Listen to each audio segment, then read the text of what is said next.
네, 다음으로 영양사님께서 이식 환자의 영양관리에 대해서 강의하시겠습니다. 네, 안녕하세요. 저는 급식영양과에서 근무하는 영양사 이기순입니다. 이번 시간에는 이식 환자의 영양관리에 대해서 말씀을 드릴 건데요.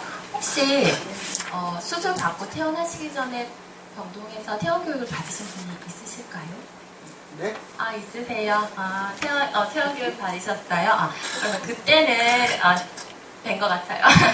그때는 이식 직후에 식사 요법을 중심으로 말씀을 드렸다면은, 오늘은 그때의 내용을 한번 정리를 해드리고, 앞으로 지속적으로, 장기간으로 어떤 부분 신경 쓰셔야 되는지, 그런 부분을 좀 설명을 드리겠습니다. 환자분들께서 많이 질문하세요. 많이 궁금해하시고 이식받았는데 어떻게 먹어야 되는지 많이 질문을 하십니다. 고단백씩 먹으라고 하는데 혹은 많이 잘 먹으라고 하는데 어떻게 먹어야 될지 궁금해하세요. 얼마큼 먹어야 되는지, 단백질은 어떤 걸 먹어야 되는지, 혹은 신장 이식 받으신 분들 같은 경우에는 이식 전에는 이것저것 제한해야 될 것들이 굉장히 많아요. 그런데 이식한 후에도 그렇게 제한해야 되는지 아니면 진짜 그냥 먹어도 상관이 없는지 이런 것들에 대해서 많이 질문을 하십니다. 아니면 어떻게 만들어 먹어야 되는지 이런 거에 대해서도 많이 궁금해하세요. 끼니 때마다 반찬을 새로 만들어 먹어야 하는지, 아니면 요플레, 요구르트 이런 거 먹어도 되는지, 아니면 외식하면 안 되는지, 집에서만 먹어야 되는지 이런 부분에 대해서 많이 궁금해하시는데요. 이렇게 궁금해하시는 내용을 좀 중심으로 해서 앞으로 지속적으로 어떤 부분 신경 쓰셔야 되는지 설명드리겠습니다. 이식 후에 영양 관리가 왜 필요할까요? 왜 필요할까요? 이식 전에 영양 분량을 교정하고 앞으로 충분히 영양을 섭취해야 하기 때문에 영양 관리가 필요합니다. 충분한 영양 섭취하셔야 된다는 거 기억하셔야 되고요. 다양한 영양소 섭취해야 된다는 거 기억하시면 됩니다. 그리고 감염 예방 위해서 위생 관리, 이건 굉장히 중요합니다. 이 세 가지를 꼭 기억을 하시고, 이 두 가지 충분한 영양 섭취와 다양한 영양소의 섭취, 이것은 이식 직후에 좀 더 신경 쓰셔야 할 부분이고요.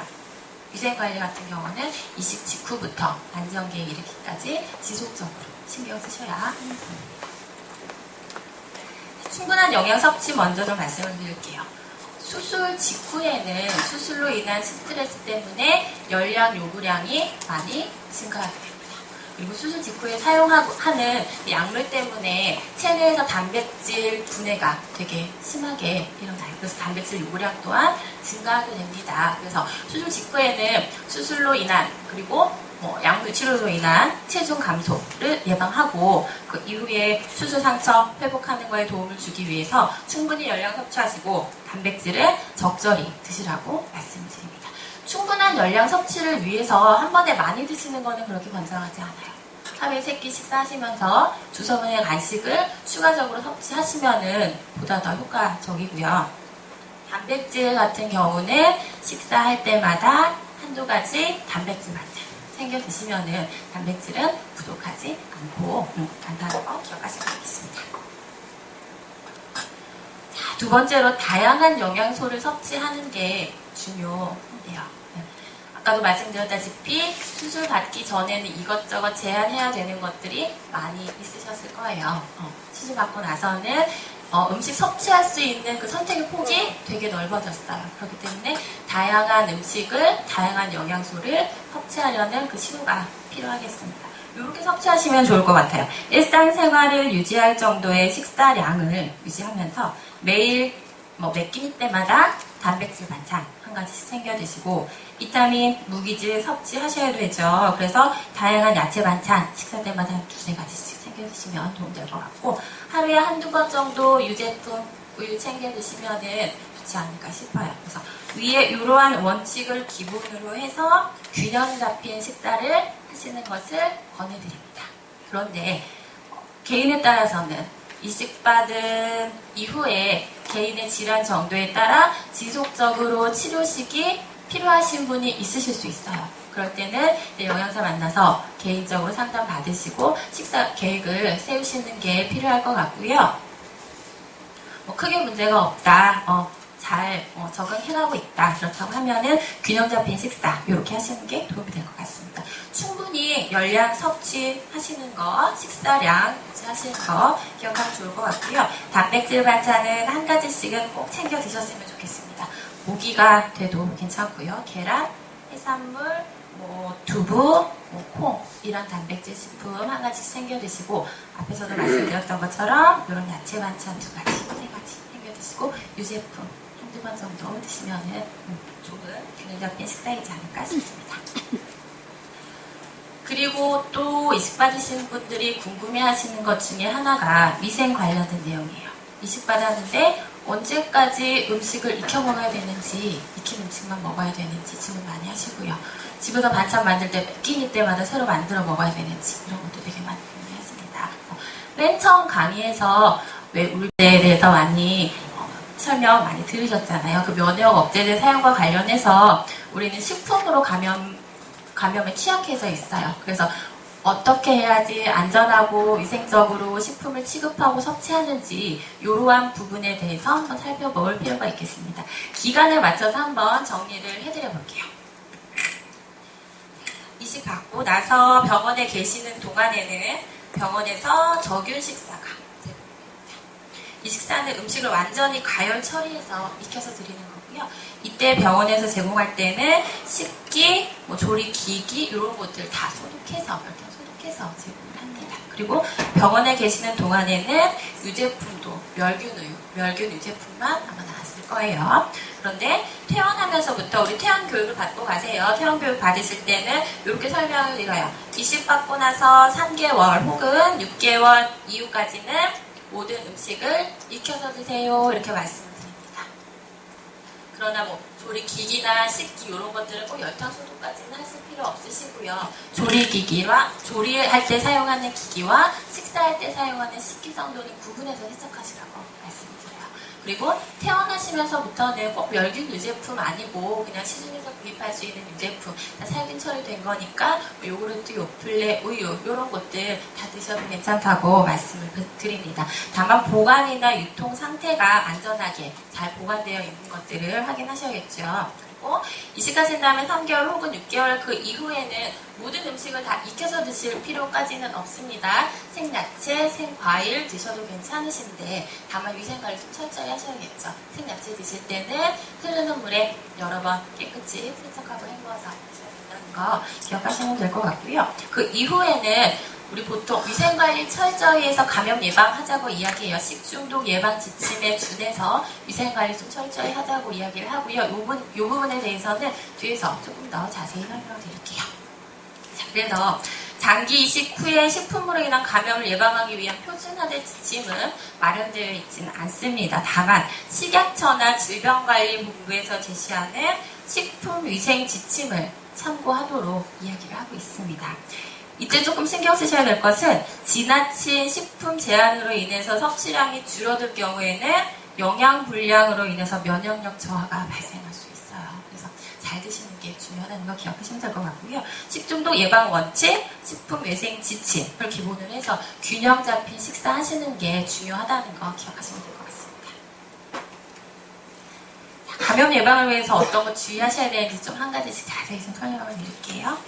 식중독이라고 하는 것은 식품의 섭취로 인해서 인체에 유해한 미생물에 감염되는 것 혹은 유독물질에 의해서 복통이나 구토, 설사, 발열 이러한 증상이 발생하는 것을 의미하는데요.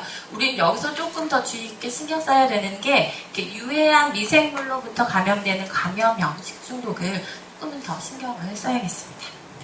그러면 감염을 유발하는 이 세균은 어떤 상태에서 잘 자랄까요? 어떤 상태에서 잘 자랄까요?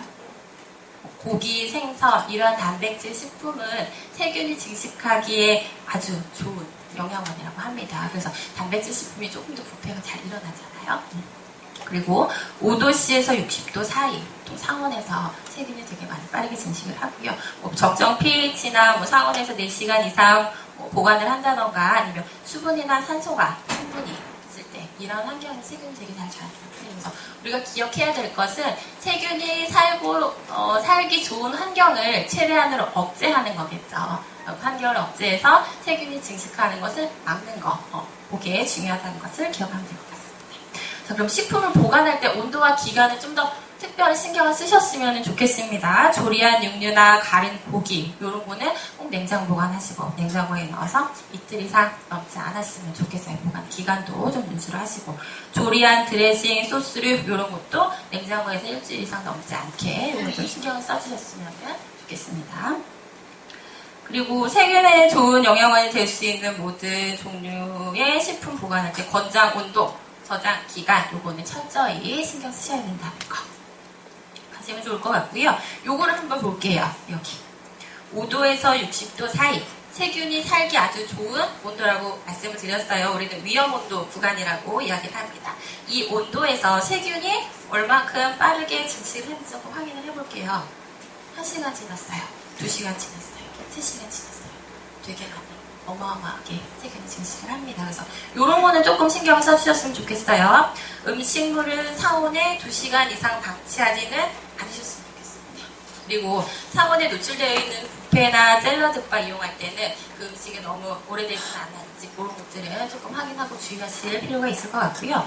조리된 식품이나 부패하기 쉬운 음식은 냉장고에서 반드시 보관하는 거 필요할 것 같고요.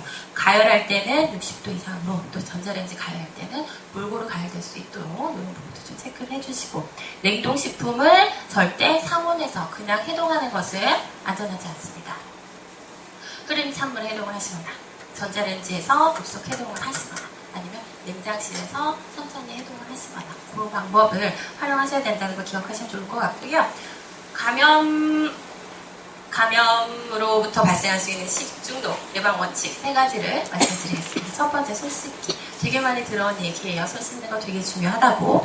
흐르는 물에 비누를 가지고 30초 이상만 손을 씻으면 대부분의 세균은 제거된다고 합니다. 여기 상업용 소독 비누를 첨가한다면 보다 더 효과적일 것 같고요. 혹시 소독제나 비누가 없을 때는 그만 이런 일정에도 상당한 효과가 있다고 하니까 우리 식사 전에 외출하고 돌아와서 화장실 다녀온 다음에 손 깨끗이 씻는 거 말고 다시 한번 체크를 해주셨으면 좋겠습니다.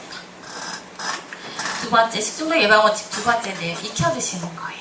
음식물은 속까지 충분히 익혀서 먹어야 된다는 거 기억하시고요. 대부분의 유해한 세균은 75도씨에서 1분 이상 가열하면 대부분 사멸합니다.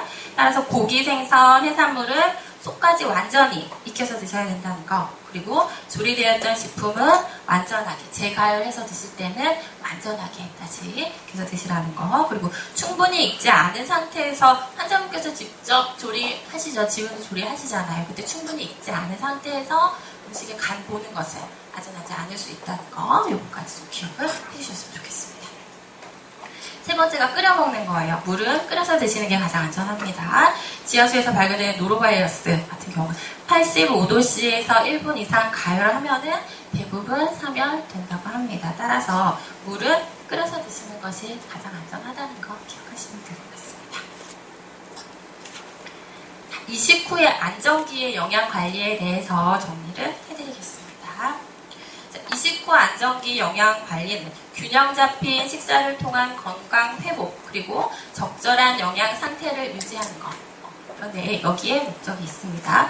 장기적으로 봤을 때는 면역억제제의 장기 사용으로 인해서 합병증이 많이 발생할 수 있습니다. 체중이 증가한다던가 고지혈증, 고혈압, 당뇨, 골다공증, 고유선염증 이런 합병증이 발생할 수 있어요. 그래서 이러한 합병증이 생겼을 때 주의하셔야 될 내용을 중심으로 해서 한 번 더 정리를 해드리겠습니다. 정상 체중을 유지하는 것이 필요합니다. 비만하지 않도록 정상 체중 유지하기 위해서 좀 신경 써주셨으면 좋겠고요. 콜레스테롤, 포화지방산, 트랜스지방 섭취를 제한하는 것이 필요하겠습니다. 고지혈증 예방하기 위해서. 그리고 과잉의 염분 섭취는 주의가 필요합니다. 혈압과 관련된 이야기죠. 그리고 단순당질의 섭취 주의 필요합니다. 당뇨, 혈당 조절 관련해서 말씀드리는 이야기예요. 한 가지씩 조금은 더 자세히 정리를 좀 해드려 볼게요. 이식 후에 흔히 나타날 수 있는 문제가 과도한 체중 증가라고 하지요. 이거는 약제 때문에 원인이 돼서 스테로이드 때문에 식욕이 증가해서 생기는 거일 수도 있고 이식 이후에 식품 섭취가 조금 다양해져서 섭취량이 늘어나서 체중이 증가하는 경우도 있습니다. 이런 거는 이러한 비만은 고지혈증, 고혈압, 당뇨병들의 주된 위험 요인이지요. 그래서 비만하면은 체중, 혈중 콜레스테롤, 중성지방 높일 수 있고 좋은 콜레스테롤 낮출 수 있습니다. 혈압 조절에 좋지 않은 영향 줄 수 있고 혈당 조절 원활히 되지 않게 영향을 줄 수 있습니다. 그래서 섭취량을 조절해서 적절한 열량 섭취 그리고 규칙적으로 운동하셔서 정상 체중을 유지할 수 있게 주의하시는 게 필요하겠습니다. 비만 때문에 정상 체중 유지하라는 거고요.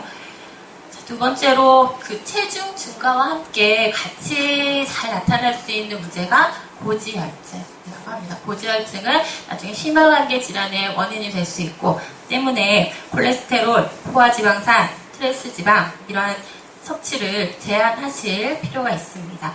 이러한 방법을 조금 활용을 해볼게요. 조리할 때는 그래서 튀김보다는 조림이나 구이찜 이런 조리법을 활용하시는 거 도움이 될 수 있고요. 조리하실 때 기름은 식물성 기름, 참기름, 들기름, 올리브기름 이런 기름 활용하시는 거 도움이 될 수 있고요.